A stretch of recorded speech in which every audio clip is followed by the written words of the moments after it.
Medical science या engineering की दुनिया में ना चीजें अक्सर बहुत स्पष्ट होती हैं।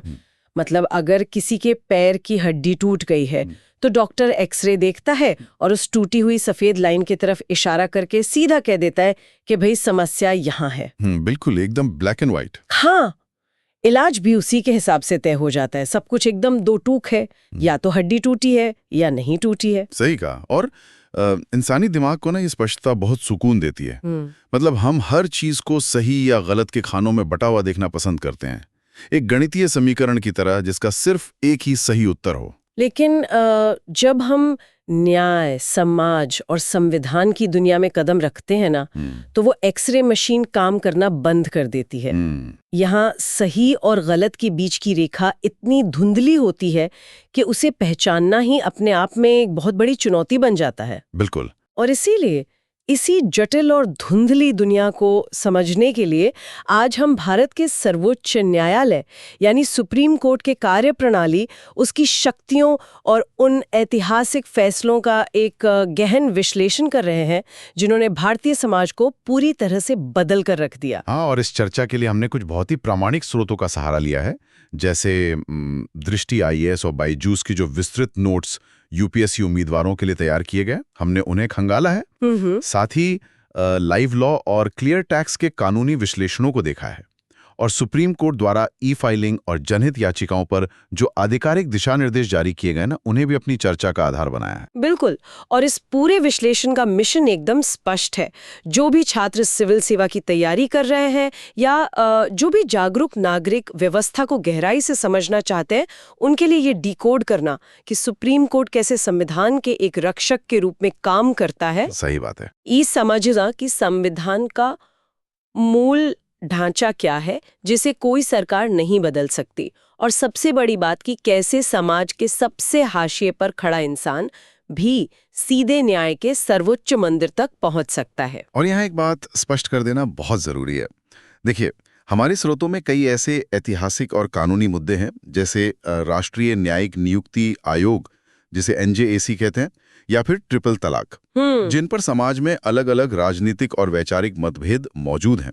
तो हमारा उद्देश्य इन विषयों पर किसी भी विचारधारा का पक्ष लेना या किसी फैसले का समर्थन या विरोध करना बिल्कुल नहीं है। बिल्कुल नहीं। हम सिर्फ तथ्यों पर बात करेंगे। हाँ, स्रोतों में जो तथ्यात्मक जानकारी और कानूनी विश्लेषण है, हम केवल उन्हीं को निष्पक्ष रूप से सामने रख रहे हैं। तो तथ्यों पर आधारित इसी निष्पक्षता के साथ अगर हम सुप्रीम कोर्ट की नींव को देखें तो इसकी कहानी काफी दिलचस्प है।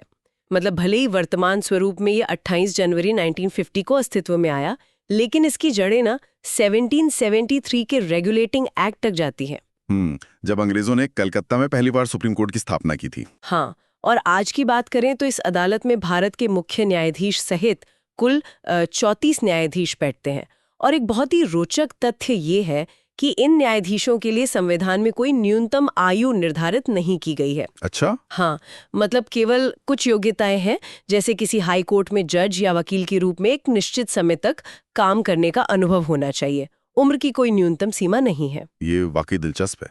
और जब हम दृष्टि आईएएस के नोट्स में इन 34 जजों की शक्तियों का दायरा देखते हैं ना, तो वो भी हैरान करने वाला है। वहाँ कई भारी भरकम शब्द लिखे, जैसे मूल अधिकारिता, अपीलीय अधिकारिता और रिट अधिकारिता। ये शब्द सुनने में तो बहुत तकनीकी लगते हैं। अक्सर लोग इन्हें पढ़ लेते हैं, लेकिन इनका जमीनी मतलब क्या है? देखिए, इन शब्दों के पीछे की कार्यप्रणाली समझना बहुत आसान है। मूल अधिकारिता यानी ओरिजिनल जुरिस्डिक्शन का सीधा सा मतलब है कि कुछ ऐसे मामले हैं जिनकी शुरुआत सीधे सुप्रीम कोर्ट से ही होगी। मतलब कोई निचली अदालत नहीं? बिल्कुल नहीं। जैसे मान लीजिए अगर दो राज्यों कर्नाटक और तमिलनाडु के बीच नदी के पानी को लेकर विवाद हो जाए, या केंद्र सरकार और किसी राज्य सरकार के बीच टकराव हो जाए, तो वे हाई कोर्ट या डिस्ट्रिक्ट कोर्ट नहीं जाएंगे, वे सीधे सुप्रीम कोर्ट का दरवाजा खटखटाएंगे। समझ गई। और अपीलिया अधिकारिता तो नाम से ही स्पष्ट है, ये देश की सबसे बड़ी अपील सुनने वाली अदालत है। और तीसरी सबसे महत्वपूर्ण शक्ति है रिट अधिकारिता, जो सीधे नागरिकों के मौलिक अधिकारों को बचाने के लिए है। अगर राज्य कोई अधिकार छीनता है तो नागरिक सीधे सुप्रीम कोर्ट जा सकता है। स्रोत ये भी बताते हैं कि सुप्रीम कोर्ट एक अभिलेख न्यायालय या कोर्ट ऑफ रिकॉर्ड है। मतलब इसका द्वारा दिया गया हर फैसला पूरे देश की अदालतों के लिए एक कानून बन जाता है। बिल्कुल लेख नज़ीर बन जाता है। और अगर कोई भी इसकी अवहेलना करे तो ये अवमानना यानी कंटेम्प्ट ऑफ कोर्ट के लिए दंड भी दे सकता है।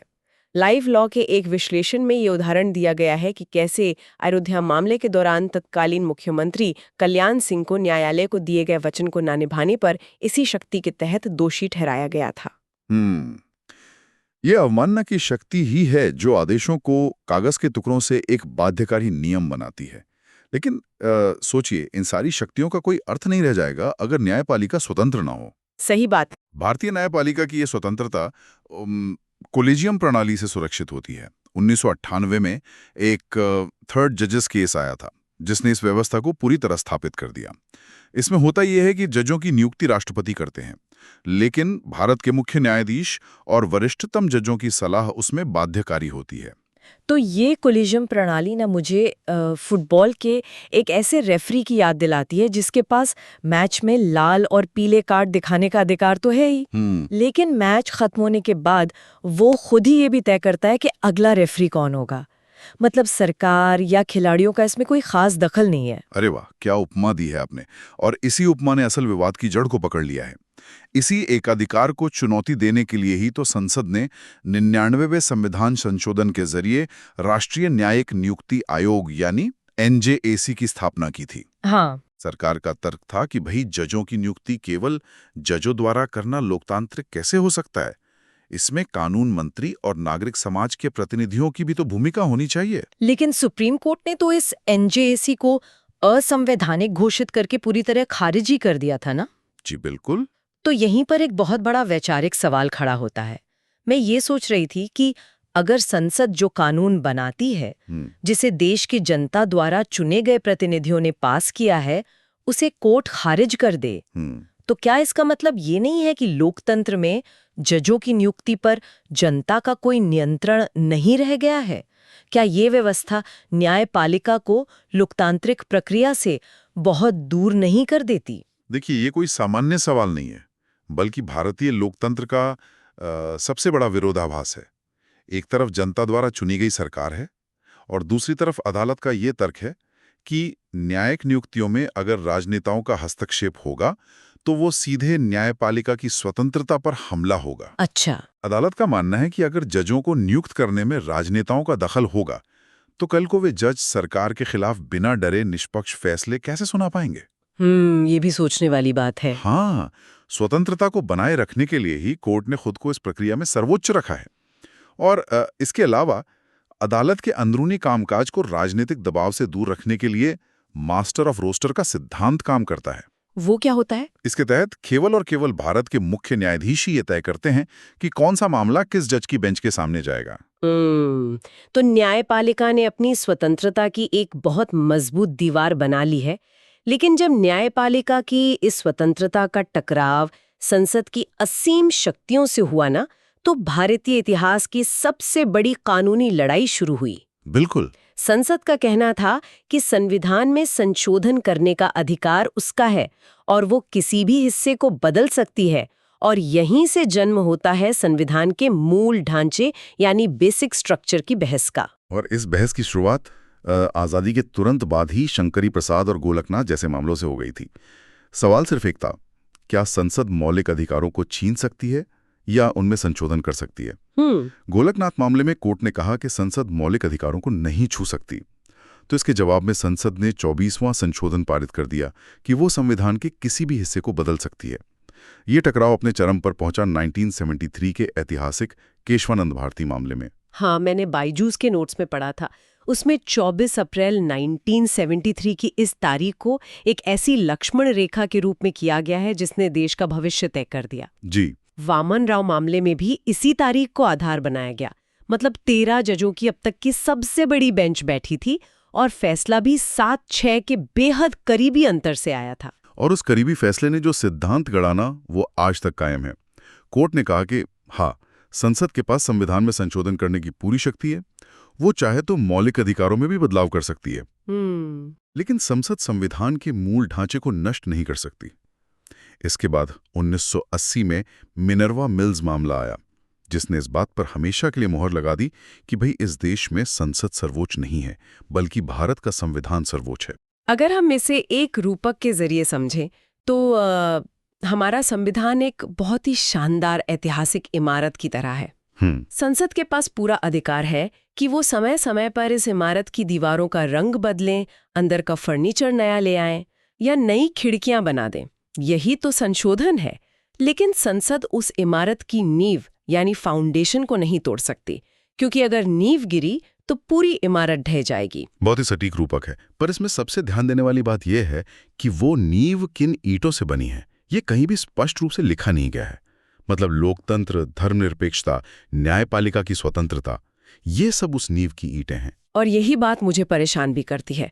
मतलब ये तय करने का अधिकार कि कौन सी ईंट मूल ढांचे का हिस्सा है और कौन सी नहीं, ये सिर्फ सुप्रीम कोर्ट के पास है। हाँ, तो क्या ये मूल ढांचे का सिद्धांत परोक्ष रूप से न्यायालय को संसद से भी ज्यादा शक्तिशाली नहीं बना देता? कल को संसद कोई भी जन कल्याणकारी कानून लाए और सुप्रीम कोर्ट कह दे कि ये मूल ढांचे के खिलाफ है, तो वो कानून तो रद्द हो जाएगा। आप बिल्कुल सही कह रही हैं, और ये एक ऐसा सवाल है जिस पर कानून के बड़े बड़े जानकार आज भी बहस करते हैं। मतलब आप 34 अनिर्वाचित जजों को लोकतंत्र बचाने के नाम पर वो वीटो पावर दे रहे हैं जो संसद के पास भी नहीं है। वही तो। आलोचक कहते हैं कि ये न्यायपालिका द्वारा शक्तियों का अतिक्रमण है, लेकिन न्यायालय और उसके समर्थकों का तर्क है कि अगर ये लक्ष्मण रेखा नहीं खींची गई तो कल को कोई भी सरकार जिसके पास भारी बहुमत हो वो लोकतंत्र को खत्म करके तानाशाही भी ला सकती है। एक तरह का सेफ्टी वाल्व है। बिल्कुल। हालांकि सुप्रीम कोर्ट हमेशा अधिकारों का रक्षक नहीं रहा है, उसका इतिहास भी काफी उतार चढ़ाव से भरा है। हाँ, जब हम आपातकाल के दौर के 1976 के एडीएम जबलपुर या जिसे हेबियस कॉर्पस मामला कहा जाता है, उसे देखते हैं तो वो कोर्ट के इतिहास का एक बहुत ही निराशाजनक अध्याय लगता है। सच में बहुत निराशाजनक। उस समय सुप्रीम कोर्ट ने ये मान लिया था कि राज्य नागरिकों के जीने का अधिकार भी छीन सकता है। उस काले अध्याय में जस्टिस एचआर खन्ना की इकलौती असहमति वाली आवाज को आज भी साहस के प्रतीक के रूप में याद किया जाता है। लेकिन न्यायपालिका की खूबी ये है कि वो अपनी गलतियों से सीखती है। इसका सबसे बड़ा प्रमाण 2017 का पुट्टुस्वामी मामला है। इस ऐतिहासिक फैसले में 9 जजों की बेंच ने एक मत से निजता के अधिकार यानी राइट टू प्राइवेसी को मौलिक अधिकार घोषित कर दिया। इसने नागरिक स्वतंत्रता को एक नए स्तर पर पहुंचा दिया। देखिए, संविधान की आत्मा, निजता का अधिकार और मूल ढांचा, ये सारे सिद्धांत वैचारिक रूप से तो बहुत ही भव्य लगते हैं। हाँ। लेकिन अगर हम उस आम इंसान के नजरिए से सोचें जो रोजमर्रा की जद्दोजहद में उलझा है, जिसके पास ना तो अपने अधिकारों की समझ है और ना ही दिल्ली के महंगे वकीलों की फीस चुकाने के पैसे हैं, उस गरीब इंसान के लिए सुप्रीम कोर्ट क्या मायने रखता है? वो यहाँ तक कैसे पहुँच सकता है? और इसी सवाल के जवाब में ना भारतीय न्यायपालिका ने अपना सबसे क्रांतिकारी आविष्कार किया, जनहित याचिका, जिसे हम PIL कहते हैं। PIL। इसने न्याय के दरवाजे उन लोगों के लिए खोल दिए जो खुद अदालत की सीढ़ियां नहीं चढ़ सकते थे। मैंने क्लियर टैक्स के कानूनी विश्लेषण में पढ़ा था और उसमें PIL की शुरुआत का जिक्र बहुत ही मार्मिक है। इसकी शुरुआत हुसैन आरा खातून मामले से हुई थी। हाँ, बिहार की जेलों वाला मामला। बिल्कुल। बिहार की जेलों में हजारों ऐसे विचाराधीन कैदी बंद थे जिन पर छोटे मोटे आरोप थे, जिनकी अधिकतम सजा शायद 6 महीने या 1 साल होती। लेकिन क्योंकि वे गरीब थे, उनके पास जमानत के पैसे नहीं थे, इसलिए वे बिना मुकदमा चले ही 5-5, 10-10 साल से जेलों में सड़ रहे थे। और उनके पास अदालत जाने का कोई साधन भी तो नहीं था। हाँ, और तब ये तय किया गया कि न्याय के लिए केवल पीड़ित व्यक्ति का अदालत आना जरूरी नहीं है। कोई भी जागरूक नागरिक या सामाजिक संगठन उन गरीबों की तरफ से सुप्रीम कोर्ट का दरवाजा खटखटा सकता है। और सबसे बड़ी बात इसकी प्रक्रिया और लागत है। मतलब सुप्रीम कोर्ट के आधिकारिक दिशा निर्देश बताते हैं कि इसे दायर करने के लिए प्रतिवादी केवल 50 रुपए का न्यायालय शुल्क लगता है। अरे वाह, सिर्फ 50 रुपए? ये तो किसी ब्रह्मास्त्र से कम नहीं है। बिल्कुल ब्रह्मास्त्र है। मतलब एक ऐसा अचूक हथियार जिसे कोई भी आम नागरिक व्यवस्था की कमियों या मानवाधिकारों हनन पर सीधा प्रहार करने के लिए चला सकता है। और इसके जरिए देश में बड़े बदलाव आए भी हैं, जैसे MC मेहता मामला, जिसने गंगा नदी में औद्योगिक प्रदूषण को रोकने के लिए ऐतिहासिक आदेश दिए, या फिर परमानंद कटारा मामला, वो सड़क दुर्घटना वाला। हाँ, जहां एक जनहित याचिका ने यह सुनिश्चित किया कि सड़क दुर्घटना के किसी भी पीड़ित को अस्पताल पहुंचने पर तुरंत चिकित्सा मिलनी चाहिए, बिना किसी पुलिस की कागजी कार्रवाई का इंतजार किए। ये उदाहरण तो साफ दिखाते हैं कि PIL ने कितनी जानें बचाई हैं। लेकिन क्लियर टैक्स के नोट्स में ना एक बहुत गहरी चिंता भी दिखाई देती है। वो क्या? जब सुप्रीम कोर्ट में मामला दायर करना इतना आसान है और सिर्फ 50 रुपए लगते हैं, तो क्या इस ब्रह्मास्त्र का दुरुपयोग नहीं होता? कई बार ऐसा लगता है कि लोग पब्लिक इंटरेस्ट के नाम पर अपनी निजी दुश्मनी निकालने के लिए PIL दायर कर देते हैं। मतलब इसे प्राइवेट इंटरेस्ट लिटिगेशन बना लिया गया है। सही कह रही हैं। देश की अदालतों पर पहले से ही लाखों मुकदमों का बोझ है। क्या ये फर्जी याचिकाएं उस बोझ को और नहीं बढ़ा रही? देखिए, ये एक बहुत ही जायज और गंभीर चिंता है और अदालत इस खतरे से पूरी तरह वाकिफ है। इसीलिए सुप्रीम कोर्ट ने बहुत ही सख्त दिशा निर्देश बना रखे हैं। बंधुआ मजदूरी, उपेक्षित बच्चे, न्यूनतम मजदूरी ना मिलना, महिलाओं पर अत्याचार, पर्यावरण प्रदूषण या पुलिस हिरासत में प्रताड़ना। इसके विपरीत अगर कोई मकान मालिक किराएदार का विवाद, पेंशन का रुका हुआ पैसा या किसी मेडिकल कॉलेज में एडमिशन का निजी मामला लेकर आता है, तो सुप्रीम कोर्ट का PIL सेल उसे तुरंत खारिज कर देता है। ये स्क्रीनिंग तो बहुत जरूरी है। और जब आम नागरिकों ने PIL के माध्यम से सही मामलों को उठाया, तो सुप्रीम कोर्ट ने केवल कानूनी विवादों को ही नहीं सुलझाया, बल्कि उसने भारतीय समाज की सोच को आधुनिक बनाने वाले कई ऐसे फैसले दिए जो सीधे संसद के काम की भरपाई कर रहे थे। विशाखा मामला इसका सबसे बेहतरीन उदाहरण है। मतलब 1990 के दशक में भारत में कामकाजी महिलाओं की संख्या बढ़ रही थी, लेकिन कार्यस्थल पर यौन उत्पीड़न को रोकने के लिए देश में कोई कानून ही नहीं था। हाँ, संसद चुप थी। तब 1997 में सुप्रीम कोर्ट ने आगे आकर विशाखा दिशा निर्देश जारी किए। इस घटनाक्रम को मैं एक सब्स्टिट्यूट टीचर की भूमिका के रूप में देखती हूँ। सब्स्टिट्यूट टीचर कैसे? मतलब जब क्लास का मुख्य टीचर यानी हमारी संसद, जिसका काम कानून बनाना है, वो क्लास में मौजूद नहीं था या अपनी जिम्मेदारी पूरी नहीं कर रहा था, तो सुप्रीम कोर्ट ने एक सब्स्टिट्यूट टीचर की तरह आकर अनुशासन बनाए रखने के लिए कुछ नियम तय कर दिए। अरे वाह, बहुत सही। और वे नियम तब तक लागू रहे जब तक संसद ने 2013 में अंततः अपना खुद का कानून नहीं बना लिया। इस उपमा ने ना जुडिशियल एक्टिविज्म को बहुत ही सरलता से समझा दिया है। इसी तरह समाज के उन वर्गों को अधिकार दिए गए जिन्हें हमेशा नजरअंदाज किया गया था। नालसा जजमेंट ने ट्रांसजेंडर्स को गरिमा के साथ जीने का अधिकार देते हुए उन्हें तीसरे लिंग की मान्यता दी। धारा 377 को निरस्त करके समलैंगिक संबंधों को अपराध की श्रेणी से बाहर कर दिया गया। शाहबानो मामले के लंबे संघर्ष के बाद अंततः ट्रिपल तलाक को असंवैधानिक घोषित किया गया। और वो अरुणा शानबाग वाला मामला भी तो है।